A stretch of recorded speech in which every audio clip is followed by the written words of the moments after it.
Okay, here's my favorite lifesaver story that I was involved with. And by the way, don't forget this.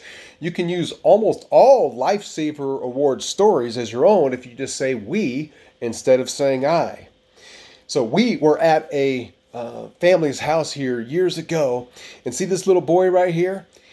I point to the picture. He wouldn't be alive today. See, he had a bad dream, and he went downstairs to sleep on the sofa with his dog.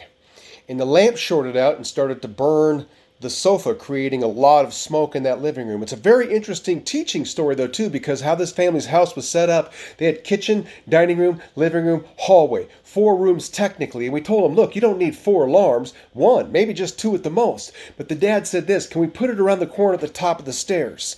Well, smoldering smoke doesn't rise up fast like you think it might. In fact, the fire chief came over the next day and said, hey, we know that this probably took between 45 minutes and an hour and a half for that smoke just to get to that alarm. And thank God they had that alarm at the top of the stairs, because I'm sure that boy wouldn't be alive today, because when they found him, he had that soot mustache underneath his nose from just sucking all that smoke in. And it's one of the most craziest stories, heartwarming stories ever, because the father is thinking the worst. He picks up his son. He can't wake him up. He's carrying him out of the house lifeless.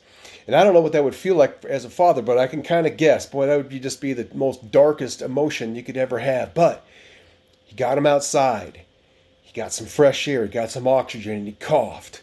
And he goes, when my son coughed, that was the greatest sound I ever heard in the entire world.